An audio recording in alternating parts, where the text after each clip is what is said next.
Good evening, Razorback fans. Welcome to another episode of the Hog Talk podcast, live from the Sterling Soap and Roastery Studios, part of the Believe in Buzz Radio Networks, where you can hear us on 106.7 in Central Arkansas. All live shows are presented to you by Arkansas Brewing Company in downtown Ozark. I am Porter Hayes, and alongside me, as always, is Adam Hall. We're also brought to you by Bet Online. Continues to be the fastest and easiest way to place your wagers, including live betting and your favorite casino and card games available to play right from your phone. Visit the website or use your mobile device to sign up today and get in on the action. Remember to use the promo code BLEAV for your 50% welcome bonus on your first deposit. Bet online where the game starts. And we go to the Metters Lumber Hotline and bring in Greg Kigar, the GM of the newest pro sports team in Arkansas, the Fort Smith Marshals. You set your season. Opening day is May 23rd. Thank you for coming on, and looking forward to what this baseball program has to offer for the River Valley. I appreciate the opportunity. It's fun to be on and just let those that watch know who we are, what we are, and maybe some importantly what we're not, because we're not the Northwest Arkansas Naturals, but we're going to be filled with summer collegiate baseball guys that want to take that next step and maybe play for them. And I guess just start us off from the beginning. You know, what led you to Arkansas? What led your interest to become a general manager of a startup program and the league, the Mid-American League, with a bunch of teams in it? You know, just kind of bring us up to speed on what got you started and what it took to get this thing going. Right. Well, it's been a blessing and a curse for me to take on challenges like this, because any startup is pretty daunting. We got 6 teams that are startups, a league that's a startup, and really, and again, speaking Fort Smith specifically, Benny Westfall and Matt Perry, the league president, have been working for 20 years to figure out a way to bring this brand of baseball to the Fort Smith area. And there's things just weren't working out, whether it was trying to put a stadium together or having more than 1 or 2 teams involved. So I've spent the last 4 years up as assistant general manager up with the Lansing Lugnuts up in Michigan, a high A affiliate of the Lansing Lugnuts, and really was looking for my own opportunity. And I really didn't care if it was affiliated or not. Heard about this new league that was trying to do it a way that really nobody else has. And they were looking for an area of the country, and they found it, looking for larger cities in that 80 to 100,000 range, but more importantly, a regional aspect of maybe over 200,000 that, one, had a good business acumen across the board, 2, that hasn't had minor league sports or something like this for a very long time. And things just came together, and we had 4 teams. I think we were the 3rd team announced. The 4th team came along in Sherman, Texas, and then the last 2 teams, Joplin, Missouri, and Piney Woods, which is the White Oak area. 6-team league. There, we had our league meetings about a month ago. There's already discussion about, okay, what do we want to look like 3 to 5 years down the road? And you're going to probably see us spread to 5 states, probably 16 teams in 4 different conferences with 4 teams in each. And it's really something that's going to be long term. So that what led me here from Michigan is the fact that there was really a long term thought into what the big picture was going to be, not only for Fort Smith but for the league. So I was excited at learning more, got to know the ownership group here, and really there's talk with a couple other franchises and a couple other cities that I could go to, but I think Fort Smith, far and away, as far as my family is concerned, was really the only place that we wanted to be. How's the reception been so far from the residents in the area? And I know we really won't get the true test until the season kicks off. But so far, how's it been? It's been really good. People are just saying, we're starved, for one, something to do in the summer, and 2, they love their baseball here. And I hear some people saying, it's a football area, but I think any place that has really good high school sports, that has good small college sports, is going to be more than football. And so, coming from Michigan, it was the same thing. Everybody loves their baseball. Everybody kind of played it growing up. Whether they veered off into football or something else is another matter. But almost everybody's played baseball or softball. So I think the basis down here was, for me, was getting to know a gentleman like Billy Higgins and Benny Westfall. And, where did baseball start here and where does it come? And we want to be a part of that history. And by becoming part of it, I needed to learn it.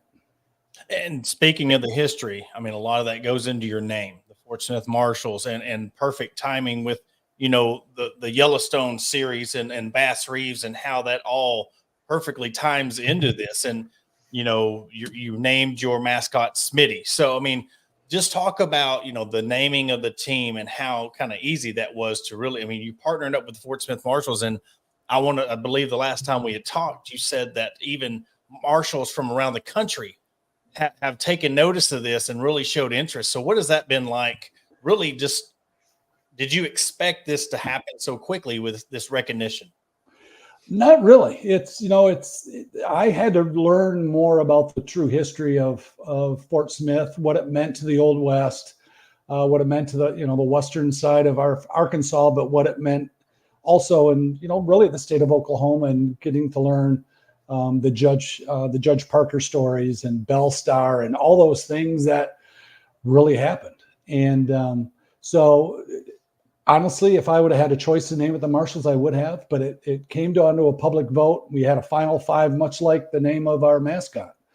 And, we had Bass Reeves and some of those things, Rooster, and, that'd have been fun names, but really it's been done. We wanted a kind of our own thing. So luckily, and it's safe to say that it was truly the public vote and Smitty won it. And I'll say this much, that was my mom's first choice. And she was so excited that she thought she got to name our mascot. There you go. Yeah, we'll leave it at that. It was a popular vote, but yes, you were one of those votes. So, and getting to know the people at the Marshals Museum. And yes, going back to what you said, we've had two different U.S. Marshals offices in North Carolina reach out to get merchandise. I spent some time over on in Little Rock. I got a tour of their facility. They just are believing in what we're trying to do, and they're so thrilled that the Marshals are our name, and we're even on the U.S. Marshals intranet. So when we have updates, everyone gets a taste of what we're going to do. So it's been a lot of fun.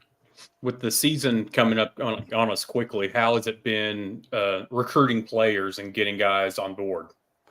You know what? It wasn't too bad. And that was one of my concerns getting kind of started early in a January, February, when typically I've spent a number of years in the college athletics.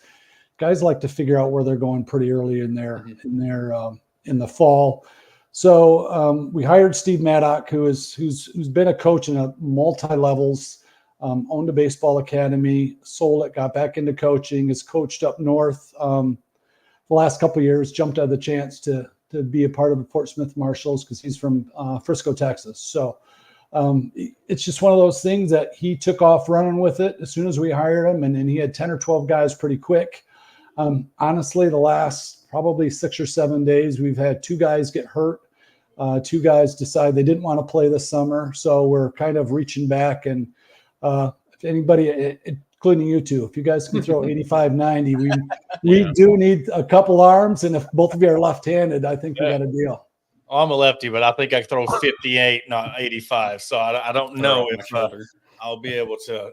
You'd have to have some AARP insurance plans for it. So, but it's been good, across the board, our 6 teams, some got started a little earlier and a couple got started later, and we're trying to help each other out and pushing guys that either don't want to come this way, as far as, guys that want to stay in Texas and up in Missouri, and, those 2 teams that started a little later need a little help. So we jump on GM meetings every Tuesday morning and talk about our challenges and talk about the things we are getting ahead on, but we're all in the same boat. We all got 18 days away, and we're all trying to help each other be successful. And that seems to be the common ground. Everybody wants this to be successful because, you could be stingy or you could be selfish, but look, we've seen so many leagues start up and die off, and start off and die off. And especially with the plans on what you're wanting to do with this program, this organization, with the future of it, I know that has to go hand in hand with other teams, because I'm sure they have the same views and goals as you do with this team? Well, everybody kind of has the same goal is, we all are going to have to be successful, because if we want continuity long-term, we all got to be here. And so we're all making different deals to help each other. If we have a good contact with a sponsorship group that may be in some of these other cities, we're contacting each other and say, hey, give this person a call, and we want to beat their rear end on the field. But outside of that, we gotta really play well together and be in each other's corners. And speaking of the sponsors, y'all been lucky enough to be able to find some people to back you in the organization. Did you find that easy? I mean, or was you surprised, like in a market like Fort Smith, in a town like Fort Smith, to be able to see Mercy, Art Best, for a small town, there's some pretty big corporations that are in this location. I'll tell you what, they've really stepped up and believed in what we're doing long-term. They both committed to 2-year agreements, and I couldn't be happier. I have Mercy and Art Best on our side.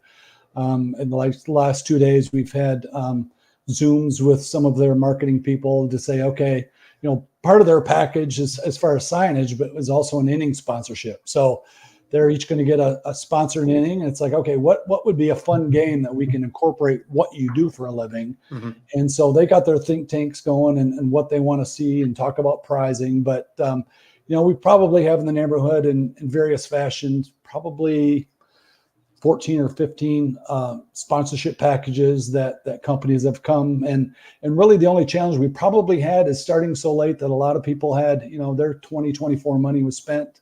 They're like, when your season gets over and you kick things off again for 2025, give us a call. We'd be happy to help. And I understand those things. I've been on both sides of those. Mm-hmm. So even the people that haven't been able to financially help have either bought season tickets or want to buy tickets and saying, give us a call in the fall. We'd be glad to help next year. This coming season, you're going to be playing at Crowder Field at UA Fort Smith. How receptive were they to letting y'all play at their field? Well, I think once they understood that we weren't going to have really any overlap, because we won't start till May 23rd. All the UFAS fans out there, they upset the number 2 seed this week, so they're moving on and they're practicing tomorrow and leaving for Lubbock. And I guess the good news for us is they're only practicing one day, and outside of that, we won't see him back for a home game. So it really leaves the canvas open for us to do the things we need to do. For those that have been out there, the left side is completely wide open. Obviously, we're a ticketed event, so we got to do some fencing. That whole area, actually, we're going to move the visiting bullpen on the field on the third base side, so we can incorporate that whole space, which is a little flatter, which helps with not picnic tables staying stable and all of those wonderful things. But starting probably tomorrow, we had 3 different meetings out there today, and we're just kind of, we've been in the background getting some work done, and now it's time that their home season is over, and we're going to basically take it over and truly make it our summer home for a couple of years. And talk about, the fan experience, what you are wanting the fans to realize, your biggest difference. Like you said, opening up, you don't want the fans to feel like, it's not the Naturals, but you still want to bring that big league feel to this team. So fans are coming out and they're wanting to buy season tickets. What can they expect out of the facilities, and what your vision is for the first 2 years there at Crowder Field?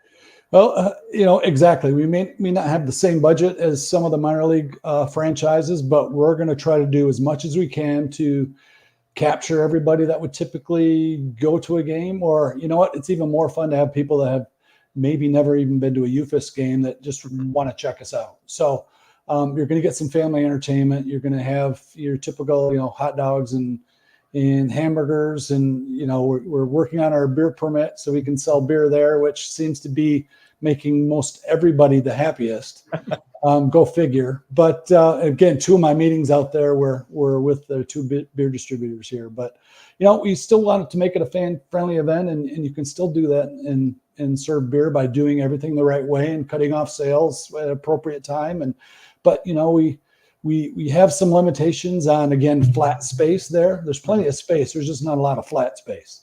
And so, we're going to have on-field games, or we're going to have trivia contests, and, we want to get players involved. And the fun part and really one of the reasons, guys, that I came here is after spending 4 years in the affiliated league in Major League Baseball, taking that over, to me, the fun stuff sticks with the true minor league system. And we're not so tied here to what Major League Baseball wants us to do, or maybe a parent affiliate wants us to do.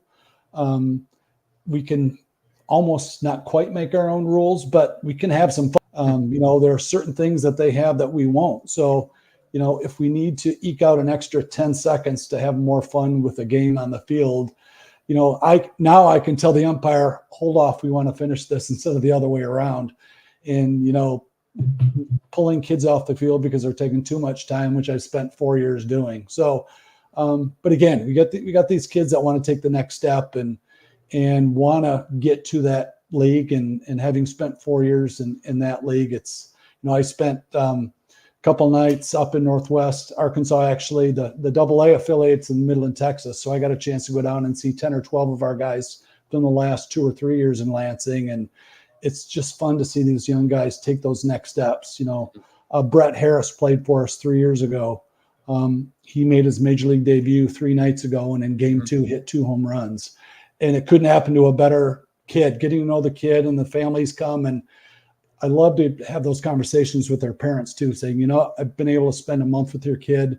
You did a great job. And they love hearing that. And not every kid is like that, but right now our job is to give these guys an opportunity to play 68 more games, play in front of scouts and other coaches, and just give them an advantage that guys that decide not to play in the summer, whether they're heading back to school in the fall or not, we're just giving these guys 68 more opportunities to play baseball. That's kind of what I wanted to lead with, is just, you said opportunities. So, and this is for the athletes who may not be familiar with your league. What are the benefits, or what about some of these guys that never knew about this league, and now they have a chance? You're going to get some kids that, one, they thought their baseball career was over. Now they're getting this, like you said, this next chance to come out to a team and maybe have somebody pick them up.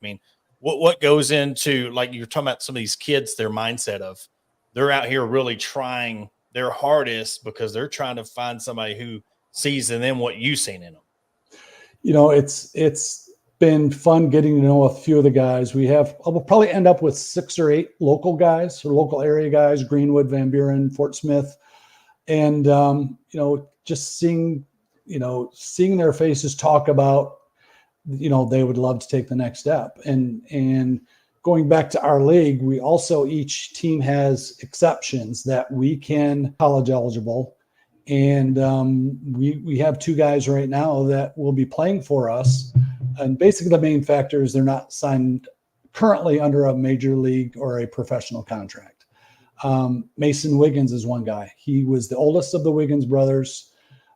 Jackson and Carter have, one's playing in the Cubs organization. The other one just finished his regular high school career, has playoffs to go, signed to go to Arkansas. He could be a first-round pick in this draft in July and sign and be done with it. And here's this older brother that had the same vision, 8 or 10 years ago, get hurt in college, go in the military, get back out, start a family, get his surgery done, start rehabbing. And he calls me probably now 5 or 6 weeks ago and said, this is who I am. He sent me some video. He's like, I would love to talk to your coach. I think I have some left in the tank. And here's a guy who started a family that has come back, and we're the perfect opportunity for him to take that, probably his last step. And I tell you, if he could come, throw really well, and sign a free agent contract at the end of our season, and he gets a chance in affiliated baseball, I would be thrilled to death for him to step into that ring, knowing his 2 younger brothers are, one's in there, one's about to be in there. And that story would be unbelievable. We got another guy that was drafted by the Brewers a few years ago, could not pass his physical, left, came back, finished his college career, and again is going to pitch for us. And he's trying to make that last ditch effort to, who would want to pitch in the major league? So, yeah. Right now they're taking their last shot, and I am thrilled to be giving them that opportunity. I know here in 10 days, we've got the Meet the Marshals down at the Bakery District. What all festivities or what things do we have lined up down there? It's funny that came out of a meeting for something completely different, and I learned a lot about the International Film Festival here and what they're all about. And he's like, as a matter of fact, we do a film every third Thursday, and we have an opening in May. Wonder if we could do something. And so he chatted with his people, and this documentarian has this documentary that came out with Billy Bob Thornton doing the narration. I haven't seen it. I'm sure a lot of people have, but we're going to basically have a Meet the Marshals. We'll have 4 or 5 players there, a couple coaches, and it's really an opportunity for people that outside of, we have probably a dozen or so fairly rabid fans that stop by the office all the time just to see how we're doing. And it's just an opportunity for, sponsors to come out and other people to come out and say, okay, let's figure out what these guys are about. And whether that turns into ticket sales really doesn't matter to me. We just want the opportunity to reach out like I'm doing tonight and let people know who we are, what we're doing. And you know what, you can go to a movie, you can do so many things, but the opportunities in the summer here, give us a shot. If you come to a game and enjoy yourself, come to another game. And maybe a year down the road, we're talking about a 10-game season ticket package, or we love those full season ticket packages too. That keeps us in business. But we just want an opportunity for families to come out and really for moms to see that we have things for kids to do too. It's just not hot, for the diehard baseball fan. And I guess last thing for me is, of course, day and age, we're able to do this. Social media is big. How much of an impact do you think your league and getting these kids, social media has had on that? Of now you get to have this league 60 at your games, but that's content for these kids to one viral clip can make a kid.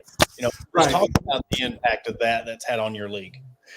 It's again going back to our teams had came into it at various times, and we didn't all start at the same time. And the league initially was pretty tight knit on how much access we could have to a lot of our social media. And but once we had our league meeting and they kind of let us go, things just exploded. There, a lot of opportunity to talk with through the league's website.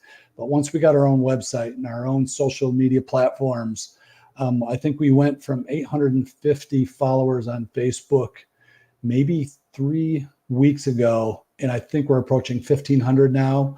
And almost anything we put out helps. We put out some of the local players, and we got a ton of followers. We put out, we started putting out employment for our game day events. We did that a couple times last week, and we're going to announce, and it may have come out who our PA announcer is going to be. We're going to do our jersey reveal. I get the jerseys tomorrow, and we'll do a jersey reveal probably Friday. And I'm not sure if I gave you a sneak peek on that, Porter, or not. I'm not going to say. I may have. Neither. But I'm a big uniform and jersey fan, so I'll be anxious to see those. But outside of the naming events, things like that are so much fun for me because it's one of those things you put it out publicly, and then 3/4 of the people there, I'm like, oh my God, that looks atrocious. And you look at even the City Connect stuff in Major League Baseball right now.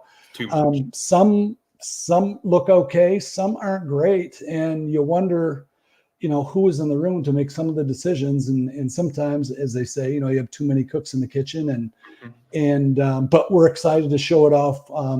Even putting our logos out in January, it was fun to see that, people have fallen in love with our primary logo with the face. And I'm kind of getting a little nervous because getting our mascot back, has been a little tough because it got started a little late, and I don't know if it's going to be here by opening day, and they're not great about sharing information with me, which leads me to believe maybe I won't have it by opening day. But at some point we're going to have Smitty out there, and we'll, when we get it, we're just going to have fun with it. I'm not going to worry about it when we're going to get it. But all that fun is stuff, all that stuff is fun.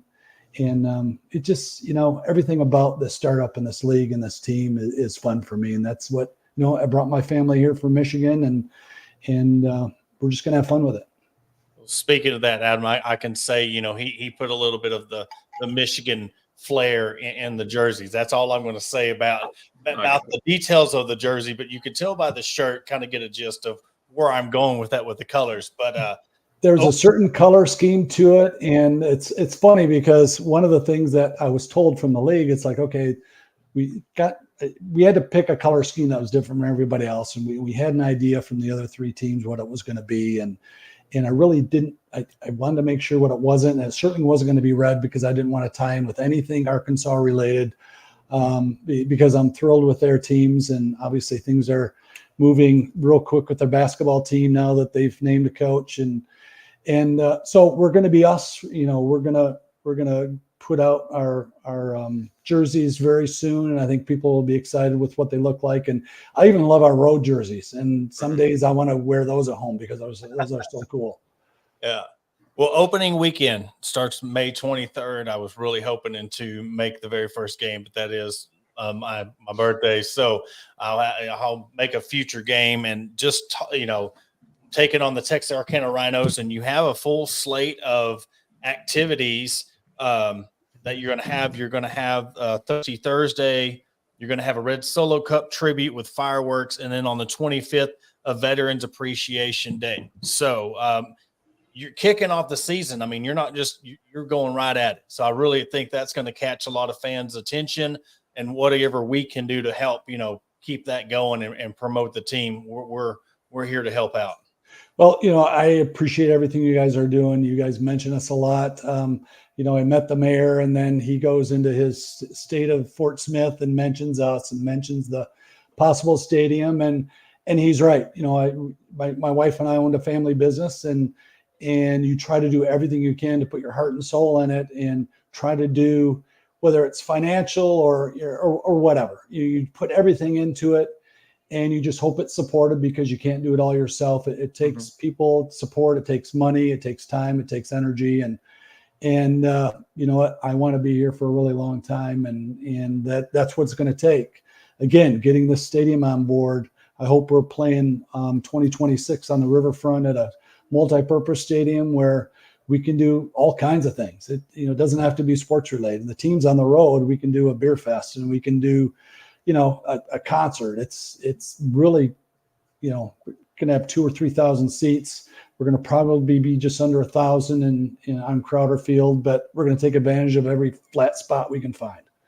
Well, they just had the Steel Horse Rally. So, I mean, I'm sure you can have some kind of concert series going on, with that tie and everything in. And then with the Marshals Museum right there on Riverfront as well. I mean, the thing I can say about Fort Smith is, being from the River Valley, Adam's from Fort Smith, we've seen a revamp in the city. I mean, you couldn't have formed this team at a more perfect time. I've seen a lot of stuff downtown on Garrison. It's coming back to life, and I really hope that major success for your team, your organization, because you have Little Rock, you have Northwest Arkansas, and to really bridge that gap and have something in the River Valley, and bringing in people from Eastern Oklahoma. We've talked a couple of times, and a lot of baseball talent in this region, where kids that might go to a JUCO or a D2 or NAIA now have a chance. You look at the team in Fort Smith at UFAS, have a second chance to play some college ball, and I think it's going to work out very well. Well, I hope so, and we're getting a lot of positivity from a lot of people that have been here a really long time, and actually we had 2 new Coast Guard members stop in 2 days ago. And they just moved into town, found out that there was a team here, and stopped in and bought some gear. And, we talked to them about Veterans Appreciation. We're going to do a military appreciation later in the year. And they have families, and they can't wait to come out. And that excites me a lot. Well, Greg, we really appreciate you coming on again. Thank you so much. Best of luck to your team. I'm sure me and Adam will be out there rooting on. And again, anything we can do to help, pass it along. Well, I appreciate that too. I'd be glad to come on anytime, and I'll take care of your first 2 adult beverages. There you go. All right. I'll just do that. Thank you, guys. Adam will be sick that day. Adam will be sick that day. All right. Yeah, have a good evening. Thank you. Well, that was Greg Kigar of the Fort Smith Marshals. Again, can't say enough how excited truly I am to see this team come to Fort Smith. I mean, Adam, we talked about, from the beginning when they announced the Fort Smith Marshals, and you can't not help but think about, the TV series and the perfect timing between Bass Reeves and the Fort Smith Marshals. what this can really do. And of course, Chaffee Crossing's blowing up. The Air Force there at the Air National Guard, they're extending their runway. There's more people coming into this town. So to have a baseball team come in and you can really get behind it from the beginning, I think that's what's going to be fun. Knowing 10 years down the road, when we're still doing this podcast, we're like, man, I remember when the first year they started, now they're this team playing on the riverfront. Well, and we always hear from, being from this area, me living in Fort Smith, people looking for things to do with their families or themselves even on any given night, especially during the summer. And as deeply embedded as this area is in baseball and sports and whatnot, I think it's a great opportunity. I know I've made the comment before, you hope the fans show up and show out, and I truly believe that they're going to do that. I think they will, and I think a lot has been lost. There used to be a huge American Legion presence in Fort Smith with the Fort Smith Coke team and Kimmons. You see what has been in, like I said, Little Rock and Northwest Arkansas, but there's been a big presence in a history when it comes to Fort Smith and baseball. And you have Carlisle, but you have Connors State, you have UFAS, you have Tech, all the University of the Ozarks. You have a lot of schools where these kids that might not get that chance, now they have that opportunity to come play. And like I said, with the revamp of Garrison Avenue in downtown area, this is just going to bring more people to the city. Oh yeah, I think it'll definitely especially be something to watch for the local talent, the kids that don't know what's in their future or what their opportunities are. This is just another thing that they can take a look at and see in person, and not have to go very far to do it. Well, we're going to take a quick commercial break. When we come back from the commercial break, we're going to jump into baseball losing the series to Kentucky. Of course, more news when it concerns to the Razorback basketball team. And we'll be back right after the break. Attention DIYers and home improvement enthusiasts. Are you searching for the right tools and the supplies to tackle your next project? Look no further than Mentor's Hardware Store. With locations in Ozark, Alma, and Clarksville, our vast selection of hardware and building materials is sure to have everything you need. Whether you're fixing a leaky faucet or building a new deck, plus our knowledgeable staff is always on hand to offer expert advice and guidance. And with our competitive prices and convenient online ordering, Mentor's Hardware Store is your one-stop shop for all your DIY needs. Visit us today and let's build something amazing together. Are you in need of legal representation? Look no further than the law offices of Robertson, Beasley, Shipley, and Robinson. As the oldest law firm in the River Valley, we have been serving our clients for over 100 years, with locations in Ozark, Fort Smith, and Springfield. Our experienced team of attorneys provide expert guidance and advocacy in a wide range of legal areas, including personal injury, family law, criminal defense, and more. Trust in our history and experience to the results you deserve. Contact the law office of Robertson, Beasley, Shipley, and Robinson today at 479-782-8813. That's 479-782-8813. Are you looking for a place to grab a cold drink and some delicious food? Look no further than Arkansas Brewing Company. Located at 201 South 1st Street in beautiful downtown Ozark, our establishment offers a wide selection of craft beers and tasty eats. But what sets us apart is our welcoming atmosphere and friendly staff. At Arkansas Brewing Company, you'll always feel like part of the family. So visit Destiny and Christopher Brockett and staff today and see for yourself what makes us the go-to spot for locals and visitors alike. Arkansas Brewing Company, come for the drinks and stay for the friends. Searching for premium brewery products that will take your daily routine to the next level? Look no further than Sterling Soap Company. Our handmade soaps, aftershaves, and balms are made with only the finest ingredients that give you the ultimate grooming experience. With a variety of scents to choose from, there's something for everyone. Plus, our products are crafted in small batches to ensure the highest level of quality. So why wait? Visit www.sterlingsoap.com or visit our retail store at 16 West Walnut Street in Paris, Arkansas. Shop our collection and discover the difference for yourself. Upgrade your grooming routine with Sterling Soap Company. And I want to welcome you back to another episode of Hog Talk Podcast. And Arkansas baseball drops a key series to Kentucky. We said coming into it that it was going to be tough. Kentucky come off 2 series losses against Tennessee and South Carolina, but you're going to Lexington. You knew that the atmosphere was going to be heightened. You went on a rant last week about the SEC network not. I think they heard you. I think Greg Sankey personally listened to our podcast, heard you, and now the Texas A&M series is going to be on TV. So, Adam, appreciate you for your public service announcement and getting the next couple of games on TV. I do what I can. Had Bobby Petrino listen to us a couple times on things that they need to do. Now we got Greg Sankey listening. So I mean, any tips or advice, just watch the show, holler at us. We are glad to give that free advice. And coming into this too, every team we've talked about how teams pitch and how teams combat this, and I think this is the first series where we've seen.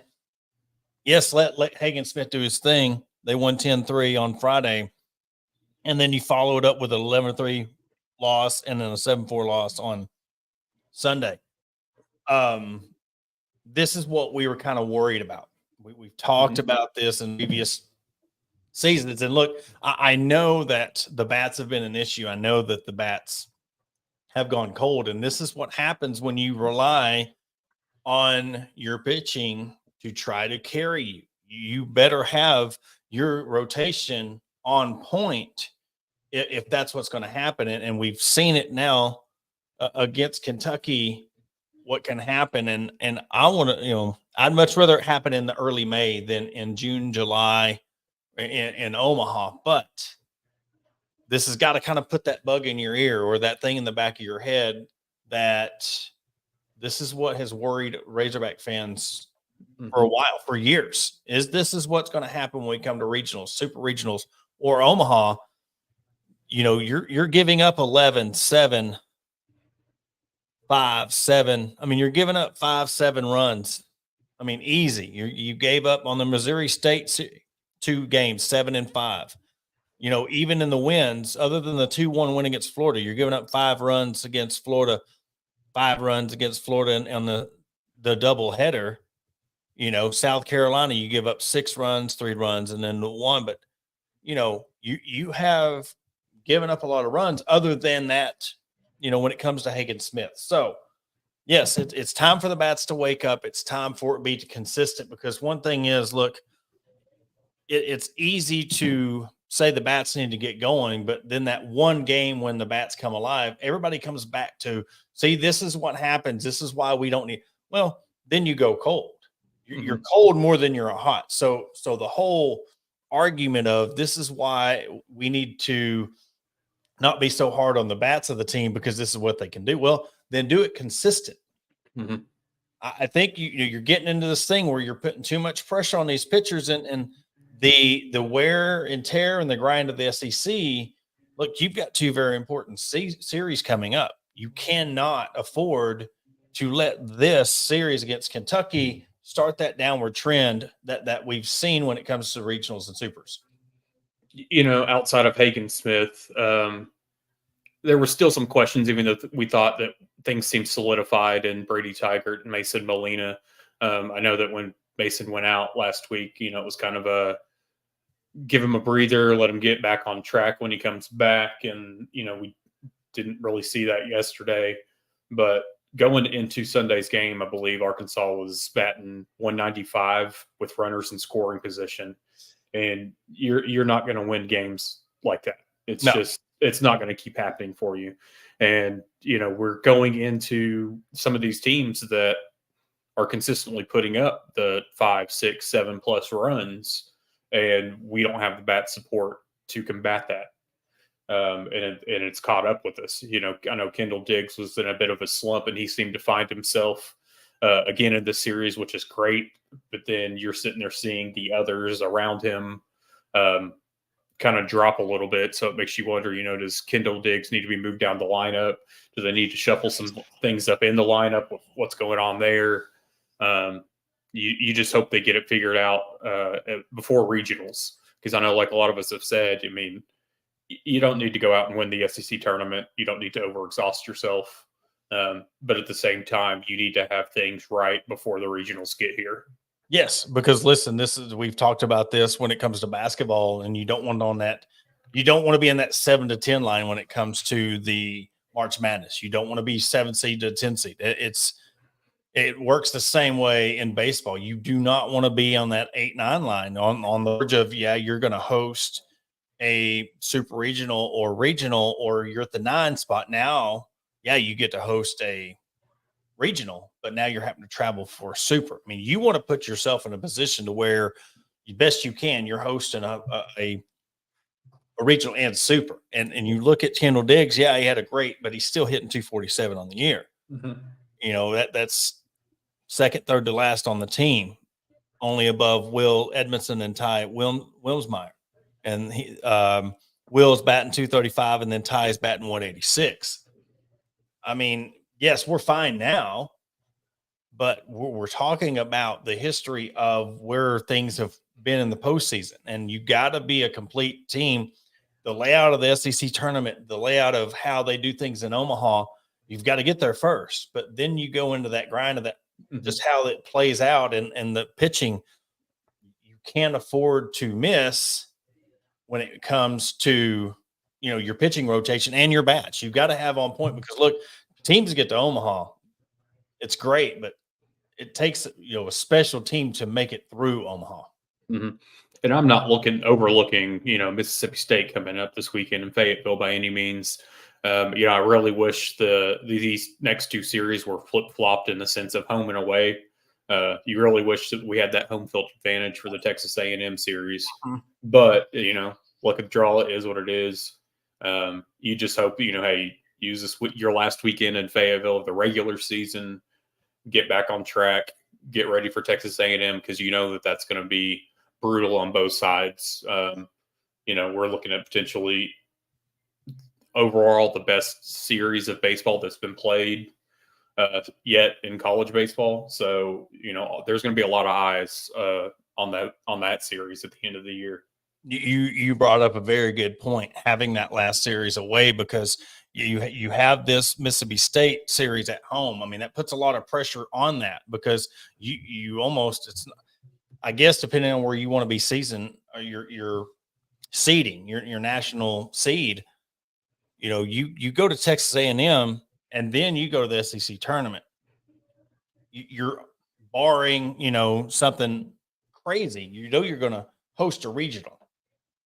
But now, do you risk the point of you could be playing one more series after Mississippi State at home, and then you're having to go away to SEC tournament? Yes, you come home for regionals, but then you're going to be away super regionals, and then, of course, then going to Omaha. You want to secure enough that you can ensure that you're going to be playing in Baum-Walker Stadium as much as possible, and not let somebody hot come in. I mean, not let a TCU come in, not let, like a North Carolina State get hot. You got to be the hot team. And maybe this loss against Kentucky will spark them to where they really start peaking at the right time. And it's one of those things that, no loss is a good loss, in my opinion. And it's one of those things you don't want to see, especially to Kentucky with everything going on. I was hoping for the trifecta this weekend, or, getting Coach Cal, having an Arkansas-owned horse win the Kentucky Derby. I was hoping for the trifecta with the baseball series. Didn't happen. But it's one of those things, you know what you need to work on, get it right. It's not the end of the world. And so, the sky is not falling, Razorback fans, so it's just one of those that leaves a bad taste in your mouth, but got to move on to the next. And that's the thing. It's not sky is falling, but we have to still be realist of one, it goes back to the expectations of this team. This is supposed to be the standard. This is supposed to be the program in college baseball, and you expect them. The expectations is to get to Omaha every single season. I mean, let's be real on that side of it. You expect this team to be in Omaha with the resources, with everything they have in that facility over there. You expect them, and the recruiting, and being the number one team, number two team. Now they've dropped down to fifth, which that's fine, but I base it on expectations compared to what they have done. And yes, making it to Omaha is great. That's the standard. That shouldn't. If they make it to Omaha, that's amazing. It doesn't matter to me. It's icing on the cake when they win it all, but we know how hard it is to win it all. You make it to Omaha, that's like making the college football playoffs. That's like making it to the Final Four. You've made it to Omaha, and I think you can really hang your hat on saying, "Hey, we made it to Omaha." And of course, it's almost like a little bit of a moral victory. But yeah, if you go at 0-2 in Omaha, you still made it there. But you really want to see this team persevere and give Dave Van Horn that national championship he's always deserved. Well, I mean, you look at it, and it's 7 straight seasons of 40+ wins, number 1 recruiting classes. We've made it to Omaha. We've made it to the national title game. You hope that this is the season that all the stars align and everything finally comes together, because Dave Van Horn deserves it, and it's something that the fans have been waiting for forever. Is Arkansas the Gonzaga of college baseball? Oh no, let's not go there. Why? I just thought let's spice it up. I just know, but you have to. But look, Florida State. Their coach was there 40 years, and never got there. But he's been revered as one of the greatest baseball coaches ever. And I guess in a sense that just shows you how hard it is to win it all. And it is. It's not easy to win, but I mean it's just something that you kind of throw in there. You see Gonzaga's done for 20-something years in basketball and never have won that eluded national championship. They've been close, but they never won it. And I think Arkansas can get there, but they really need to step up on both sides of the plate. I mean, that's just that on the field, because you need your bats to step up. You're starting to slip away on how many guys are batting over 300, and you got to have that even where your offense and defense is clicking. Yeah, and it's one of those we've seen in the past that when you have solely relied on one pitcher, sooner or later it's going to catch up to you, and we really don't need to see that. I think we've started to see glimpses of it when it's come to the rest of the pitching staff, and you just hope that some fire will be lit and things will roll. I know that I believe Fisher was announced today that he's going to be out with the season-ending injury surgery. And you hate to see that, especially, any point in the season, but especially as much work has been put in so far this season. So, hopefully a speedy recovery to him and we see him back next season. It's just something that you hope something happens with the bats to get going. I mean, we need to start cranking out, 10, 11 runs per would be very nice to see. Well, they start the series May 10th, 6:30 p.m., 6 o'clock on Saturday, and 2 p.m. on Sunday. All games on TV. Big series. This is, you only got 2 series left. This is the last regular season series in Fayetteville before the SEC tournament and postseason play. So you really want to go out on a high note, and taking care of Mississippi State and Texas A&M, I think would be a good boost going into where you can really be comfortable going into the SEC tournament and not feeling, because look, you lose one of these 2 series, it's putting that pressure where you're 5 in the country. But more importantly, if they really take an account of where you're ranked at, is that your seed? Think about if you're 5th, you're a 5 seed, you lose another one of these series, is that going to put you on the bubble of being that 8 seed? You really have to take that, look at into, all right, where do we want to position ourselves? And I know it's taken the last 2 series and we've been rolling, but you got to take into account on where's that going to put you if you lose one of these series. Yeah. And, that's something I'm sure it's in the back of their head, but they're just going to be focused on coming in and winning the next series and then worry about the next series after. And that's all they can do. Yeah. Well, we'll wrap things up on a high note. Again, like you said, Arkansas horse goes into Churchill Downs. and wins the Kentucky Derby. From the things that were going around on social media, I don't know if Coach Pittman was betting on that horse or not. We don't know. Just by the looks at it, I know there's a lot of jokes going around about him not betting on the horse, but we got some announcements, recruiting news, another transfer coming in. Cal's just stealing the cupboard. Kentucky fans are still punching air, and I know that you're loving it. I'm loving it, and Razor fans love still seeing Kentucky fans talking about Arkansas, and the same where we still talk about them. It's just adding fuel to that fire when these two teams meet in basketball. Oh yeah, today is the one that we've been, I think, anxiously waiting on as most fans. Adu Theoroux announced today. There was word last week that he was going to commit. For whatever reason, finally happened today. I know that he's still thinking the possibility of the NBA draft. So it's one of those things that there's still going to be those questions around that until they have to officially decide if they're entering or withdrawing at the end of the month. But, there's still names out there to be looking for. Around the rumor mill is we could be seeing DJ Wagner show up soon as one of the next commits, former Kentucky player. Dad is DeJuan Wagner that played for Cal at Memphis.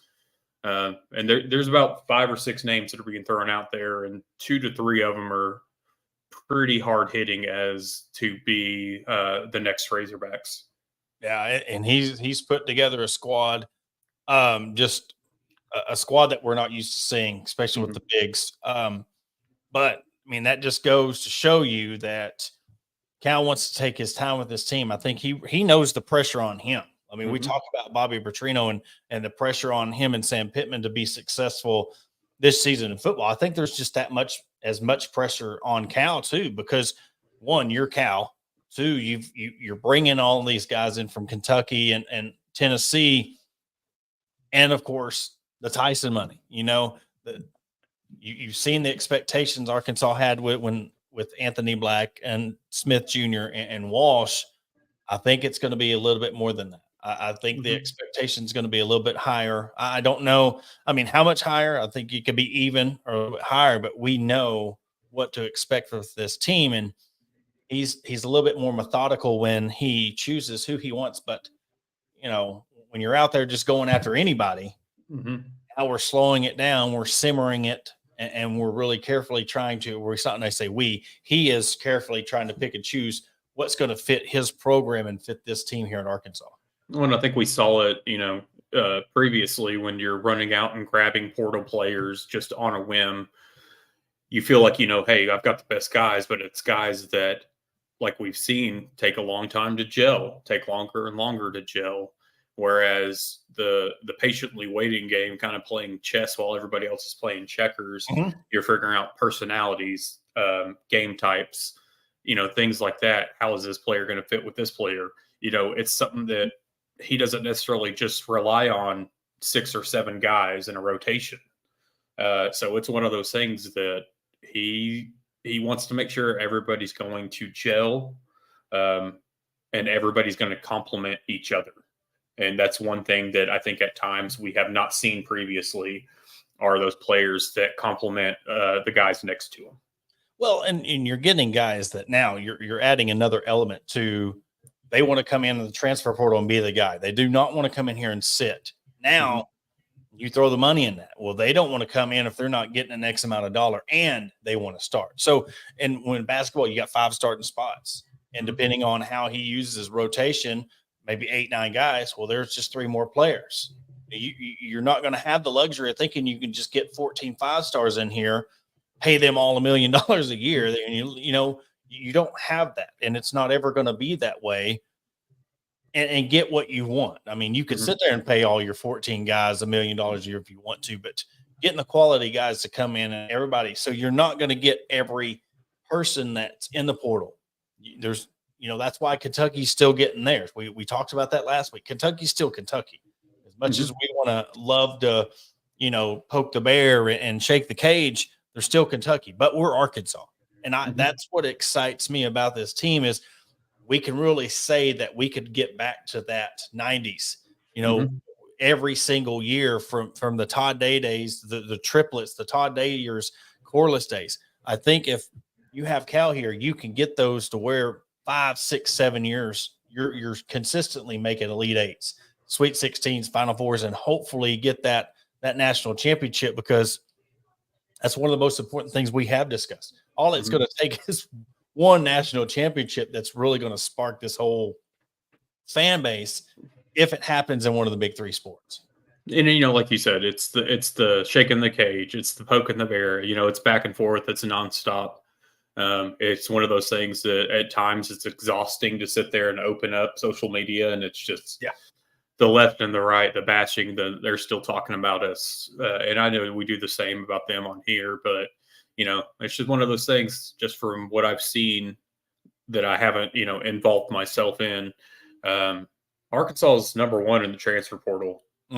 Kentucky's at 5. At 5. So great. You got 7 guys. That's awesome. You're finding guys that Coach Pope wants, that Kentucky wants. We're getting a different bunch, and it's funny to see some of the Kentucky fans. I've kind of convinced myself that they're just trying to convince theirself by kind of hating on the players that Calipari has brought over from Kentucky. Whether it be they're trying to say they're not going to live up to the hype or whatever. I've seen comments about, they're just following Cal. They're not coming to Arkansas to come to Arkansas. Hey, we're aware of that. Like, I feel like y'all are trying to say something that we don't know, like it's a shot to us. We know that there are going to be a lot of players that are coming to play for Coach Calipari. That's just a fact of life. We're not downplaying that. And I think that they think that we're oblivious to it, and we're not. This team, even the 8 and 10 year where you go to the Sweet 16 and Elite Eights. Look, that's the thing. That's the scary part about this program. Eric Musselman took us to this level and did it by being mid-tier, lower tier in the conference play. You get a team that comes in and you're finishing first, second every single year in the SEC. You're getting these teams that are ranked in the top 10, top 5 in the country every year. And you put that product in Bud Walton Arena, it's going to be explosive. That's the thing. We've seen what teams have done in Bud Walton Arena and what this fan base has gotten behind. And the teams, look, we beat Duke. We've beaten Purdue this year with the team that didn't even make the tournament. You get a squad put together with Coach Cal and this environment. There's not going to be a team in the country that wants to step inside of Bud Walton Arena and play these guys. That's where we want to get back to. There was a time where everybody, and it still was that for a little bit. I think we lost a little bit of it this year, but we're going to get back to that where nobody wants to come into Bud Walton Arena and play the Razorbacks. And it's going to get to the point where you dread Arkansas coming into your arena and playing you because of the fact that what this team could be and what this program can get to. Mm-hmm. And if I could say anything, free advice, whatever. Hey, Greg Sankey listened. So Coach Calipari, if you're listening, bring back the true Midnight Madness. Yes. And I will say that until it's announced. I'll bring 2 paper sacks full of canned goods. We'll 100%. put together a food drive. Bring back Midnight Madness. And I'm telling you, it's going to be electric. And if I can, think of one thing that Eric Musselman did that, to bring Duke Deuce back, bring him, make him the DJ, put him in DJ Derek. Oh, yeah. I just think you have that environment where you allow fans to come in and have that Midnight Madness. You're going to set the tone for the whole year. And I hate the fact that we have to wait so long. We wait so long, and no disrespect to the football program, no disrespect to the race of the baseball season, but there's just been so much excitement and emphasis put on this program and this team that I can't wait for this to finally come to fruition and get on the court. 100%. So, we got a long ways to go. I know things will somewhat die down once we finally get a roster finalized, but at the same time, just, enjoy it while the conversation is there to be had, because that's one thing that there's been, even on the national media front, it's been Arkansas, and I've enjoyed almost every bit of it because it's just exciting to see not just baseball, but basketball and other. I mean, we're being talked about as a state, as an athletic department, and you love to see it. So now let's get back on having football included in this. Winning seasons, all the teams ranked. Let's get back there to national prominence. Yeah, and that's what they deserve. That's what this program, that's what the fan base deserves. But it's funny you said that about the going back and forth. It's almost like you love the craziness, but then you get tired of it. But then when it's not there, you're like, man, it's kind of boring today. Mm-hmm. And then you want that. You crave that drama. You crave that excitement, and you just hope that we can just keep on adding team players to each team so we can keep on going back and forth with each other. But it's been fun. I think it's going to be an interesting summer leading on to what happens with the baseball team, football team, and then of course leading up to basketball. But Adam, you got anything else before we wrap up? No, just if you're in, the River Valley, Northwest Arkansas, Eastern Oklahoma, watch the weather tonight. Yes. Be safe. There's a high risk tonight, so just have everything prepared just in case. Yep. Well, that will do it for this episode of the Hog Talk podcast, brought to you by Bet Online, Believe Network, Sterling Soap Studios, and Arkansas Brewing Company. We will catch you on Thursday.